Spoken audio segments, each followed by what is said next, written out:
$14,000 for a zero-turn sitting 2 aisles down from a $5,000 machine wearing almost the same paint job. We talked to 100 professional landscapers who run these mowers 8 hours a day, 6 days a week, and asked them one question. If your name wasn't on a sponsorship deal, what would you actually buy with your own money? The answers came back, and the pattern wasn't close. The brand with the biggest sign on the showroom floor wasn't the one they kept naming. Neither was the second biggest.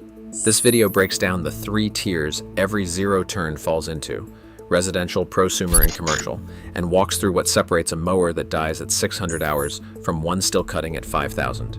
By the end, you'll know which tier you belong in, and which brand pros keep buying when nobody's watching.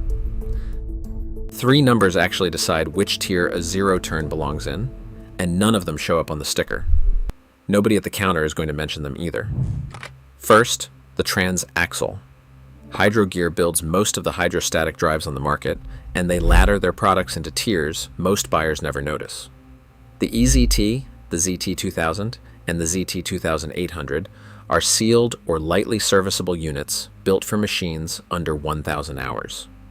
In the real world, that's 500 to maybe 1,000 hours before the repair bill outprices the mower itself. Step up to the ZT3400, the ZT5400, or a separate Parker pump and motor setup, and you're looking at fully rebuildable drives rated for 300 to 5,000 hours and beyond, as long as the fluid gets changed on schedule. Those units get rebuilt in a shop. They don't get hauled to the scrap pile. Second, the deck. Residential decks are stamped from 10 to 12 gauge steel. Commercial decks are fabricated and welded from 7 gauge, roughly a third thicker. Clip a tree root with a stamped deck and you'll feel the difference immediately. Clip one with a fabricated deck and you'll barely notice it happened. Third, the engine. Homeowner-grade engines are rated for 500 to 1,200 hours before they start wearing out. Commercial-grade EFI engines, built for daily 8-hour shifts, run 1,500 to 3,500 hours before a rebuild is even on the table. That's the difference between mowing straight through August without a hiccup and parking the machine in the shed every other week waiting on parts. A mower can have the same paint, the same deck size, and the same horsepower number printed on the spec sheet, and still belong to a completely different category once you look at what's actually inside it. 2 machines can look like twins on the lot and live completely different lives once the hour meter starts climbing. This is the exact framework the pros we talk to use before they ever consider a brand name. Transaxle first, deck steel second, engine third. Everything else, the color, the seat, the cup holder, is noise. It's the same framework we're using for the rest of this list, because once you know what's actually underneath the hood, the sticker price stops being the thing that matters most. These weren't unanimous picks, but 4 names kept surfacing before the survey even got to the brands everyone expects.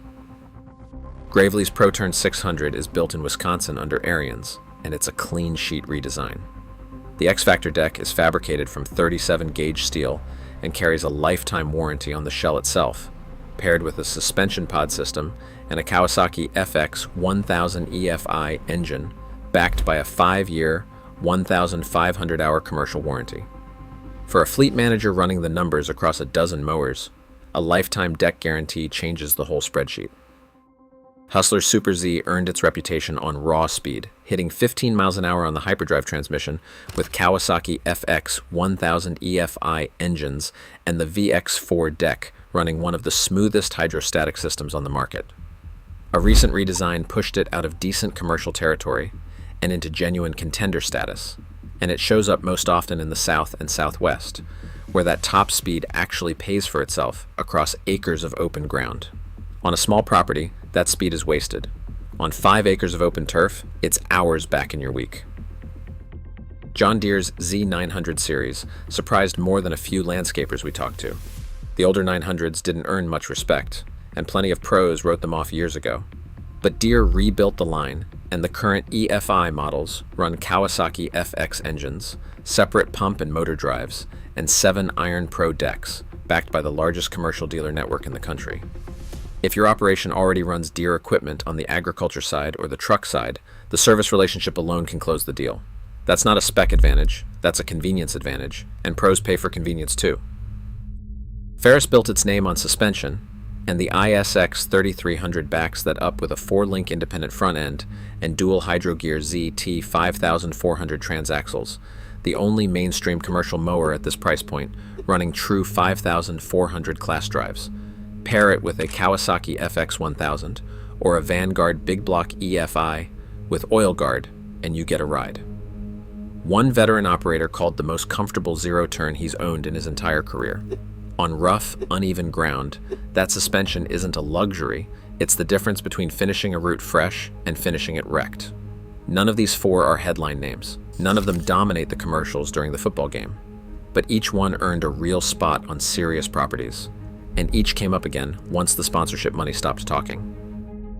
3 names dominated the rest of the responses, and one came up so often it stopped being a coincidence. Toro's Z-Master lineup shares a parent company with Zark, but runs a separate dealer network, and the 7500G variant is the one municipal and HOA crews keep buying. It carries up to a 96-inch rear discharge deck, a Kohler EFI engine, or a Yanmar diesel option, a separate pump and motor drive, and the strongest warranty in the category, 5 years or 2,000 hours, with the first 2 years fully unlimited. If you're bidding on HOA or cemetery contracts, this is the machine that wins the job. Skag earned a different kind of loyalty. Built in Wisconsin by Metalcraft of Mayville, a name most homeowners have never heard, the Turf Tiger 2 runs dual hydro gear pumps paired with Parker wheel motors, a 7-gauge Velocity Plus deck, and a choice of Vanguard, Kohler, or Kawasaki power. Pros post about Skags clearing 2,500, even 5,000 hours, and a 5-year-old Turf Tiger with that kind of use still sells for $5,000 to $7,000, while a 5-year-old residential mower is scrap metal. Nobody buys a Skag expecting to lose money on the resale. That's part of the pitch as much as the cut. But the name that kept surfacing more than any other wasn't Toro or Skag, it was Zark. The Laser ZX gets called the most trusted commercial zero-turn in the country by a 2-to-1 margin. That figure comes from the company's own marketing. But the pattern held independently, conversation after conversation, when landscapers were asked what actually cuts the cleanest. The Laser ZX runs a Kawasaki FX or a Vanguard Big Block EFI with oil guard, a 7-gauge ultra-cut deck, separate pump and motor drive, and a 5-year, 1,500-hour commercial warranty. The oil guard option stretches oil changes out to 500 hours, the kind of detail that quietly pays for itself across a long season. That's the answer nobody expected walking into this survey. The biggest sign in the store, the loudest ads during the game, the display model up front by the door, none of that is really the brand crews keep paying for with their own money. If rankings like this save you from an expensive mistake, subscribe. We run these buyer surveys across every category of equipment, not just mowers. Not every brand got a vote of confidence, and 2 names came up as warnings just as often as recommendations. Bad Boy and Spartan are both built out of Batesville, Arkansas, both priced 30 to 60% below commercial MSRP. On paper, the spec sheets look nearly identical. 7-gauge decks, Parker pump and motor drives, Kawasaki FX engines. In practice, the feedback split hard. Bad Boy passed 1 million mowers built earlier this year, and plenty of owners report flawless service. Plenty of others report deck bearings failing every spring, electric lift actuators rusting out, frames bending under load, and customer service hanging up the phone. Spartan's reputation took a harder hit. Roughly 650 units of 2 of their models were recalled over a steering damper defect that could cause loss of control, with 1 reported injury and over a dozen incident reports filed. Neither brand is junk. Plenty of crews run them without issue, but both are dealer dependent, and the networks aren't nearly as deep as Skag's or Zark's. If you're 3 hours from the nearest Spartan dealer, and your hydraulics fail in the middle of July, you're not losing an afternoon. You're losing the week, and the job that was scheduled for it. Then there's the trap sitting closest to the front door at most stores. Toro's Time Cutter, the John Deere Z330, Husqvarna's Z254, Cub Cadet's Ultima ZT1, the Arian's Icon. All fine machines for a homeowner under 2 acres. All built around the same residential drivetrain, with commercial use exclusions buried in the warranty paperwork. Toro caps commercial use on the Time Cutter at 3 years or 300 hours. One owner posted his repair list on the Pro forums after hitting that number. A replaced engine, A throttle cable, an air filter, a spindle, a deck belt, a clutch already starting to slip. His verdict was blunt. It's a residential mower, and he wouldn't recommend it for a single hour of commercial work. That's not a knock on the machine. It was never built for that job in the first place. It's a knock on buying it for one anyway. Here's the math. Almost nobody runs before they buy. A $4,000 residential mower that lasts 800 hours works out to $5 an hour of mowing over its life. A $14,000 commercial mower that lasts 3,500 hours works out to $4 an hour. Run those numbers side by side, and the commercial machine is actually cheaper per hour of life, as long as you put enough hours on it to get there. That last part is the whole decision. It's not about which mower is better in a vacuum. It's about which one matches what you're actually asking it to do. If you're mowing under 50 hours a year, on less than 2 acres, the residential machine wins, because you'll likely sell the house or upgrade the yard before the drivetrain ever gets properly tested. There's no reason to pay commercial prices for a use case that never reaches commercial hours. If you're mowing more than that, especially across multiple acres or properties, the math flips hard and fast toward commercial, and there's no comfortable middle ground over a 5-year stretch. Buying a prosumer machine to split the difference usually just means paying commercial adjacent money for a mower built around residential grade wear points. None of this math means anything without one more variable nobody puts in the spreadsheet. The dealer.